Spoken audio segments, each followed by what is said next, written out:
மிகவும் முக்கியமான ஒரு கூட்டமாக இன்றைக்கு பல்வேறு தீர்மானங்கள் 12 தீர்மானங்களை நாம் நிறைவேற்றியிருக்கிறோம். அதில் எங்களுக்கான ஒரு பெருமையாக, ஏன் ஒரு தலைவர் என்கிற முறையில் எனக்கான பெருமையாக, இருமொழி கொள்கையை நமக்கு தந்த பேரறிஞர் அண்ணாவுடைய மாவட்டத்திலிருந்து ஒரு சட்டமன்ற உறுப்பினர், அனைவருக்கும் சமமான சமச்சீர் கல்வியை வழங்க வேண்டும் என்று சொன்ன முத்தமிழர் கலைஞர் அவர்களுடைய தொகுதியிலிருந்து, அவர் மாவட்டத்திலிருந்து ஒரு சட்டமன்ற உறுப்பினர், இன்றைக்கு ஒட்டுமொத்தமாக இந்த உலகமே இன்றைக்கு பாராட்டுகின்ற அளவிற்கு, ஏன் பின்பற்றுகின்ற அளவிற்கு காலை உணவு திட்டத்தை இன்றைக்கு நம்முடைய தமிழ்நாட்டு முதலமைச்சர் வழங்கியிருக்கிறார் என்று சொன்னாலும், வாடிய பயிரை கண்டபோதெல்லாம் வாடினேன் என்று சொன்ன வள்ளலார் அணையா ஜோதியாக இன்றைக்கும் அங்கே அந்த உணவை வழங்கி கொண்டிருக்கின்ற அந்த மாவட்டத்தின் சார்பாக வருகை தந்திருக்கின்ற சகோதரர் முத்துக்குமார் அவர்கள், இப்படி அனைவரும் ஒன்று சேர்ந்து ஒரே குறிக்கோளுக்காக,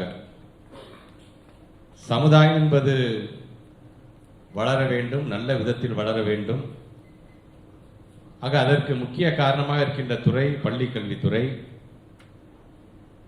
மற்ற துறையை பற்றி எனக்கு தெரியாது, ஆனால் இந்த துறை மட்டும்தான் அரசியல் கலக்காமல் இருக்க வேண்டும் என்று நான் நினைக்கக்கூடிய ஒரு துறை.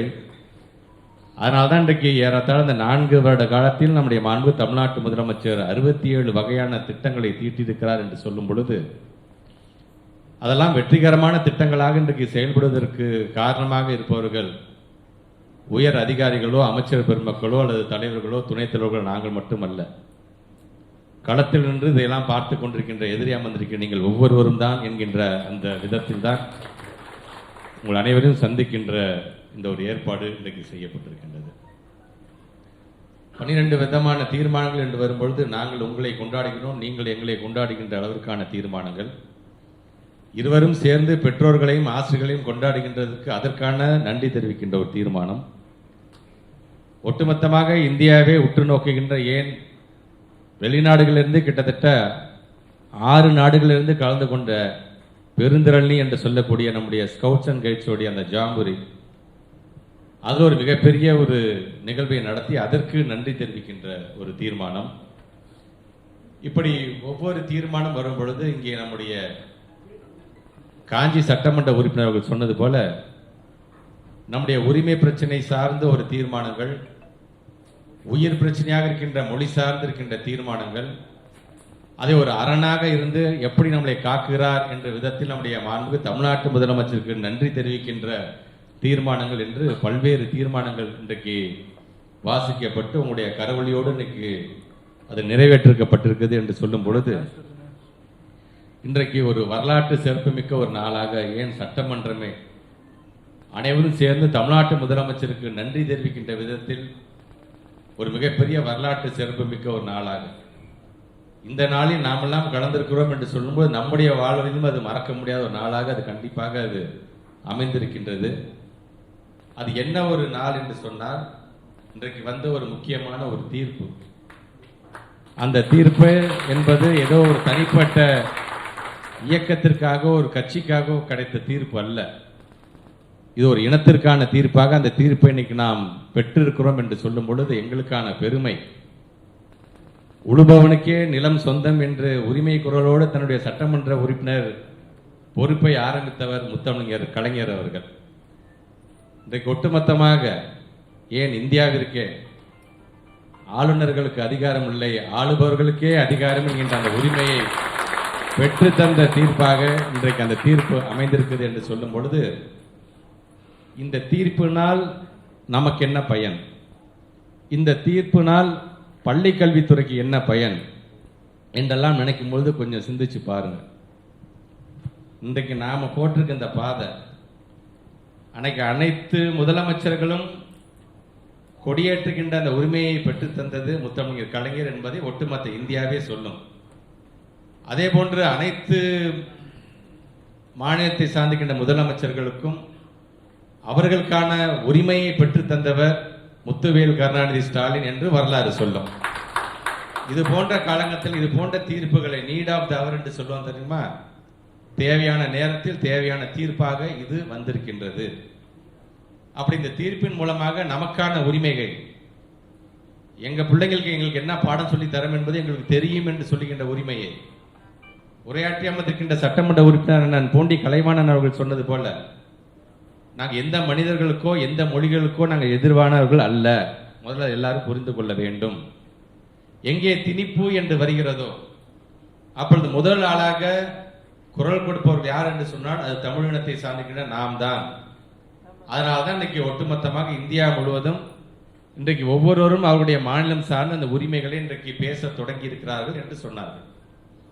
இது ஏதோ அரசியல் சார்ந்தான கருத்துக்களாக நீங்கள் பார்த்திடக்கூடாது. ஏனென்று சொன்னால் தமிழ்நாட்டை பிறந்திருக்கின்ற நாம் இருமொழி கொள்கையை நாம் உயர்த்தி பிடிப்பதற்கு காரணம் உலக வரலாற்றில் எந்த ஊரை நீங்கள் எடுத்துக்கிட்டாலும் சரி தமிழ்நாட்டுக்கு இருக்கின்ற பெருமை என்பது தன்னுடைய தாய்மொழிக்காக தன்னுடைய இன்னுயிரை ஈர்த்த தியாகிகள் உள்ள ஒரு மாநிலம் உண்டு என்று சொன்னால் அது தமிழ்நாடு தான் என்கின்ற அந்த பெருமையை நாம் பெற்றிருக்கின்றோம். ஆக அந்த விதத்தில் இன்றைக்கு நம்முடைய பிள்ளைகள் அனைவரையுமே அப்துல் கலாம் ஐயாவிலிருந்து இன்னைக்கு இருக்கின்ற ISRO டாக்டர் நாராயணன் வரைக்கும் சொல்கின்றேன். இருமொழி கொள்கையை படித்து இன்றைக்கு நம்முடைய தமிழ்நாட்டிற்கான அந்த பெருமையை நிலைநாட்டியவர்களாக இருந்து கொண்டிருக்கும் பொழுது அதுவே போதுமானது என்கின்ற அளவிற்கு அதுக்கான விழிப்புணர்வை ஏற்படுத்த வேண்டியது வருகை தந்திருக்கின்ற நம் ஒவ்வொருடைய கடமையாகவும் அது இருந்து கொண்டிருக்கின்றது. அதே போன்று இன்றைக்கு நம்முடைய மாண்பு தமிழ்நாட்டு முதலமைச்சருடைய பேராசிரியர் அன்பழகன் பள்ளி மேம்பாட்டு திட்டத்தின் மூலமாக வெரி ஃபர்ஸ்ட் டைம் ஒரு 7,500 கோடி ரூபாய் இதற்கென்று தனியாக ஒதுக்கீடு செய்யப்பட்டு 18,000 வகுப்பறைகள் கட்டப்படும் என்று சொல்லும் பொழுது நான் உங்களிடம் வைக்கின்ற வேண்டுகோள், அதான் சொல்லிட்டாங்களே அதாங்க வேலை நடந்துட்டு இருக்கே என்று இல்லாமல் உங்களுடைய பகுதிகளில் நீங்கள் போகும்பொழுது எங்கேயாச்சும் கட்டடங்கள் வேலை நடக்குதுன்னா உள்ளே போய் பாருங்கள். அந்த கட்டடம் எப்படி அது வந்து வேலை நடைபெற்று கொண்டிருக்கின்றது, சரியாகத்தான் இருக்கிறதா, சரியாகத்தான் அந்த வேலையை செய்கிறார்களா என்று நீங்கள் பார்க்க வேண்டியது நம்முடைய கடமை. பள்ளிக்கல்வித்துறை என்று வரும்பொழுது நம்மை அலங்காரப்படுத்தக்கூடிய விதத்தில் பல்வேறு அமைச்சருடைய பொறுப்பு அமைந்திருக்கின்றது. அங்கே இருக்கின்ற நமக்கு ட்ரெஸ்ஸு போட்டு விடுறதுலேருந்து நமக்கு பில்டிங் கட்டி தரதுலேருந்து நமக்கு சாப்பாடு போடுறது வரைக்கும் பார்த்தீங்கன்னா ஒவ்வொரு அமைச்சரும் அதை செஞ்சுட்டு இருக்காங்க. சமூக நலத்துறை சார்ந்து ஒருத்தங்க செய்வாங்க, ஆர்டி டிபார்ட்மெண்ட் சார்ந்து ஒருத்தங்க பண்ணுவாங்க, PWD டிபார்ட்மெண்ட் சார்ந்து பண்ணுறாங்க. நம்மளை பொறுத்த வரைக்கும் நாமெல்லாம் ஒரு மாணவ செல்வங்கள் மாதிரி இந்த பள்ளிக்கல்வித்துறை ஒரு குழந்தையாக நாம் இருக்கும்போது நம்ம எப்படி பராமரிக்குது இந்த ஒவ்வொரு அமைச்சர்களும் அப்படின்னு பார்த்து நம்ம மகிழ்ச்சி அடைக்கிறோம். அதே நேரத்தில் அதுக்கான ரிசல்ட்டையும் நம்ம கொடுக்க வேண்டும்.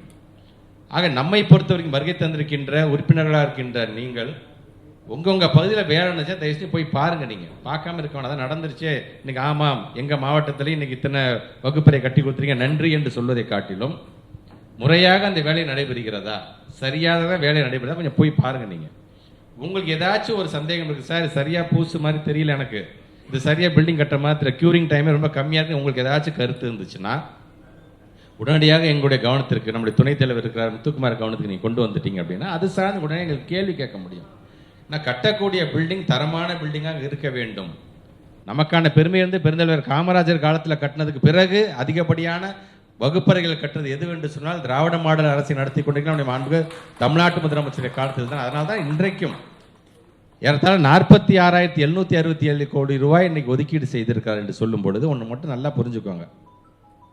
கடந்த காலம் இந்த காலம் என்று சொல்லுகிறேன் என்று தவறாக நினைக்க வேண்டாம். கடந்த 10 வருஷத்தில் ஒதுக்கப்பட்ட நிதியை அதோடு ஒப்பிட்டு பார்க்கும்போது இந்த 4 வருஷத்தில் கிட்டத்தட்ட நம்முடைய பள்ளி கல்வித்துறைக்கு மட்டும் 2,603.43 கோடி ரூபாயை ஒதுக்கீடு செய்திருக்கிறது ஒரு அரசாங்கம்.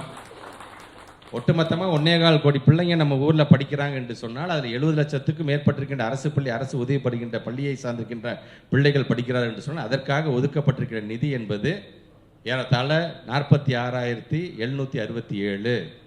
ஒட்டுமொத்தமாக இந்தியாவில் முதல் 25 கோடிக்கும் மேற்பட்டிருக்கின்ற பிள்ளைகள் படிக்கிறார்கள் என்று சொன்னால் ஒன்றிய அரசு ஒதுக்கிற நிதியை வெறும் 78,000 கோடி தான் அப்படிங்கிறத நீங்கள் மறந்துருக்க கூடாது.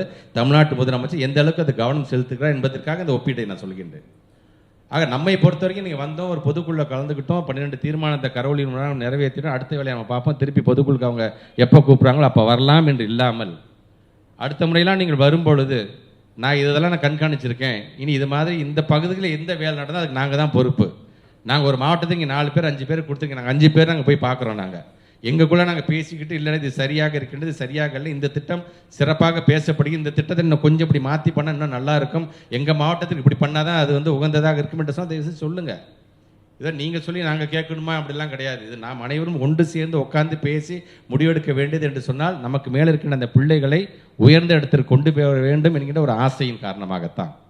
ஆக வருகை தந்திருக்கின்ற நீங்கள் இது ஒரு ஆக்கப்பூர்வமான கூட்டமாக வருகின்ற காலத்தில் நாம் பொதுக்குழுவெல்லாம் கூடும் பொழுது ஆக்கப்பூர்வமான கூட்டமாக நீங்கள் வரும்பொழுதே நீங்கள் உங்கள் கருத்தை எழுதிட்டு வாங்க. அந்த கருத்தை சப்மிட் பண்ணிட்டு போங்க. நீங்கள் எல்லாரும் தான் பேசி எல்லாரும் தான் கருத்தை சொல்ல வேண்டிய என்ற அவசியம் இல்லை. நீங்கள் உங்களுடைய கருத்துக்களை நீங்கள் ஒரு பேப்பரை எழுதி நீங்கள் கொடுத்துட்டீங்கன்னா அதை படித்து பார்த்து ஏன் அதன் மூலமாக ஒரு புதிய திட்டம் உருவாவதற்கு கூட நீங்கள் காரணமாக இருக்கலாம். ஆக இங்கே நம்மை பொறுத்த வரைக்கும் நீ சொல்லி நான் கேட்குறதா, நான் சொல்லி நீ கேட்குறதா என்றெல்லாம் இல்லாமல் இது நம்முடைய நல்ல சமுதாயத்தை உருவாக்கக்கூடிய ஒரு இடமாக, அதற்கான கருத்துக்களை பரிமாறிக்கொள்கின்ற இடமாகத்தான் இது அமைந்திட வேண்டும் என்பதற்காகத்தான் இதை நாங்கள் சொல்லி கொண்டிருக்கின்றோம். அதே போன்று இந்த தீர்மானத்தை ஒரு முக்கியமான தீர்மானமாக நான் பார்க்கக்கூடியது இந்த பள்ளி சீரமைப்பு மாநாடு. பெருந்தலைவர் காமராஜர் காலத்தில் நடந்தது. அப்புறம் அதுக்கு பிறகு அதுக்கு அவ்வளோ பெரிய முக்கியத்துவம் கொடுக்காம அதை விட்டுட்டாங்க. இன்றைக்கு நம்முடைய மாண்புமிகு தமிழ்நாட்டுடைய துணை முதலமைச்சர் காஞ்சியில் கலந்து கொண்டார்.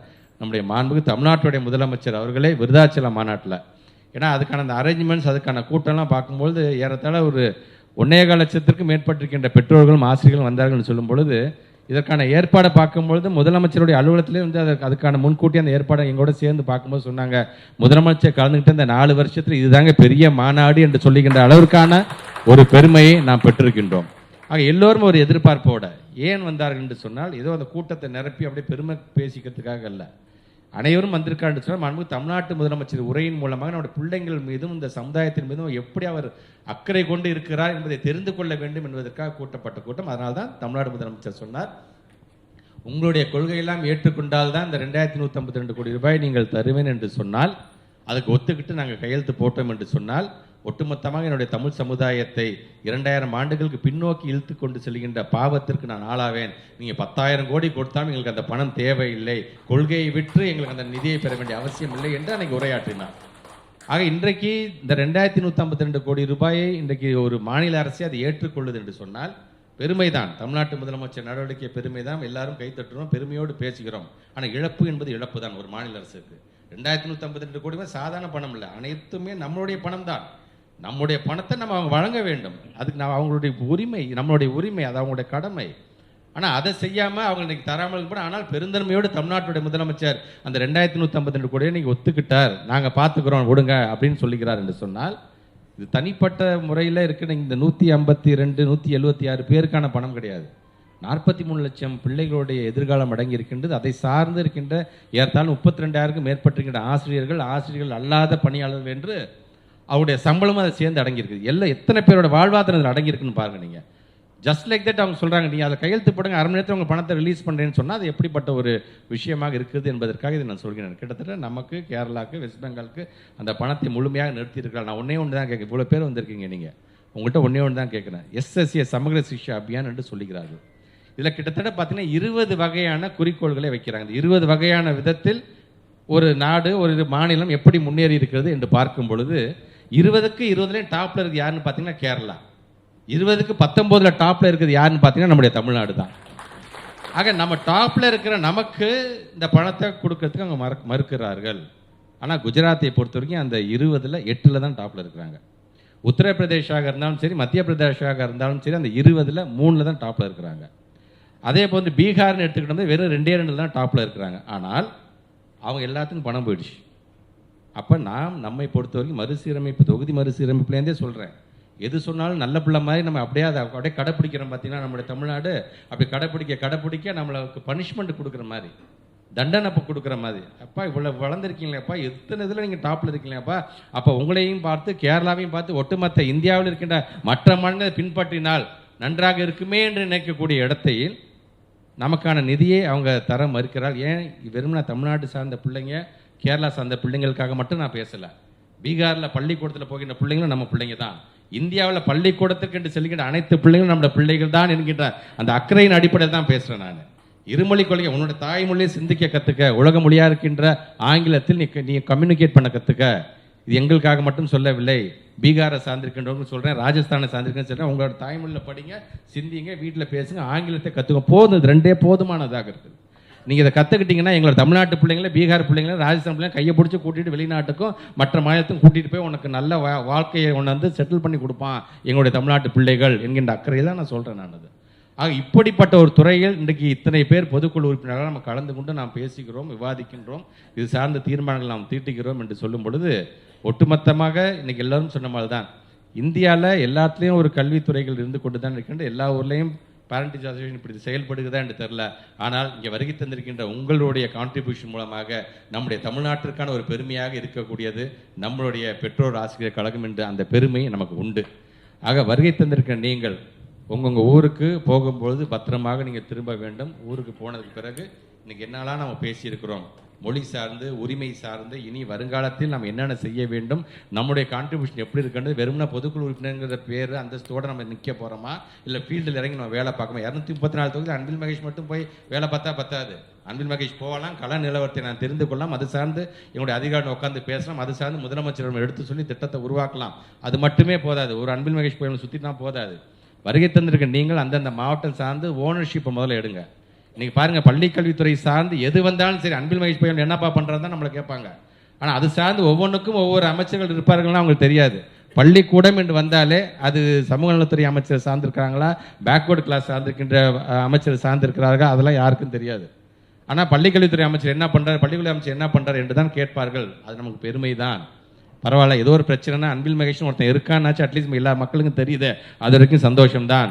அந்த ஓனர்ஷிப்பை நீங்களும் எடுங்கள். அந்த ஓனர்ஷிப்பை நீங்கள் கையில் எடுக்கும் பொழுது தான் ஒவ்வொரு மாவட்ட அளவில் நடக்கின்ற சின்ன பிரச்சனையாக தான் சரி உடனடியாக நம்ம சார்ட் அவுட் பண்ண வேண்டும். அது பெரிய விஷயமா போய் அது பூதாகரமாக போய் நம்முடைய பள்ளிக்கல்வித்துறைக்கு ஒரு இழுக்கு ஏற்படுத்துகின்ற விதத்தில் அது அமைந்திடாதவாறு, அது ஆரம்பத்தில் ஒரு பிரச்சனை அடுத்த நிமிஷம் போய் நீங்கள் பேசி அதை சார்ட் அவுட் பண்ணுற வேலையை பாருங்கள். ஏன்னா நம்முடைய பள்ளிக்கல்வித்துறை இந்த 4 வருஷத்தில் நான் பார்த்துட்டேன். நான் காலம்பரை மிகவும் மகிழ்ச்சியோடு இருக்கின்றோம். மதியம் பெருமையோடு ஒரு திட்டத்தை நம்ம கொண்டு வரோம்.